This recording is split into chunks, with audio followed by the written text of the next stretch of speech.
আসসালামু আলাইকুম ওয়া রাহমাতুল্লাহি ওয়া বারাকাতুহু। ইন্নাল হামদুলিল্লাহ সালাতু ওয়াসসালামু আলা রাসূলিল্লাহ। আম্মা বাদ। প্রিয় মুসলিম দিনী ভাই বোন, আজকে বড় দুঃখ বেদনা নিয়ে আপনাদের সামনে কিছু কথা বলার জন্য এসেছি। কথাগুলো বলতেই হবে। কথাগুলো বলা সময় উপযোগী হয়ে পড়েছে। আমাদের এই মুসলিম জাতিকে বা এই ভূখণ্ডের মুসলমানদেরকে জানানো এগুলো জরুরি।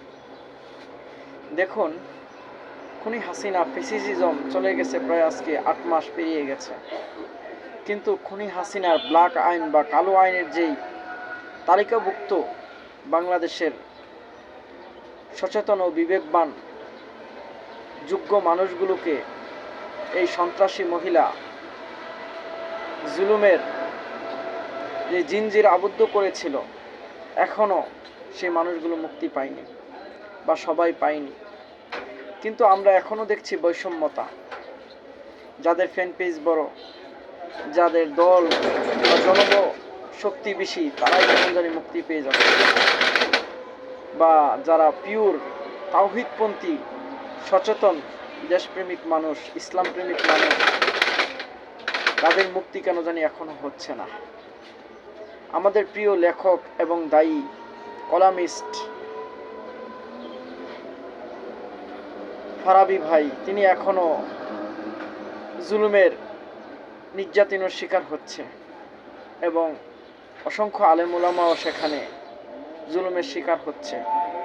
পাশাপাশি যারা শাতিমের ফাইসালা করেছে,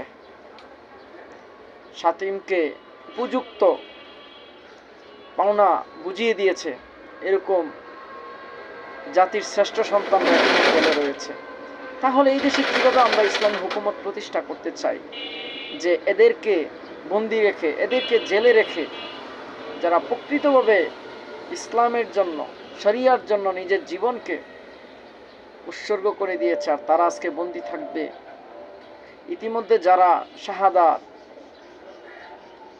পেয়ালা পান করে পৃথিবী থেকে চলে গেছে, তাদেরকে আল্লাহ উত্তম জাযা ও খায়ের দান করুক। কিন্তু যারা জীবিত আছে তাদের পাশে তো আমাদেরকে দাঁড়াতে হবে।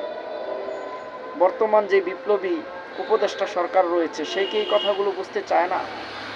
তার তো এই কথাগুলো বোঝা উচিত যে এই আমি যে সরকার আজকে ক্ষমতায় বসে আছি, এটি তাওহীদপন্থী এবং দেশপ্রিয় মানুষের রক্ত আত্মত্যাগের বিনিময়ে আজকে আমি সরকারের ক্ষমতার মসনদে বসেছি। আজকে কেন আমাদেরকে বাইতুল মুকাররমে যেতে হবে? কেন আমাদেরকে রাজপথে আন্দোলন করতে হবে? কেন আজকে আমাদের দাবি দাবা জানাতে হবে? তাহলে এই সরকার কিসের সরকার?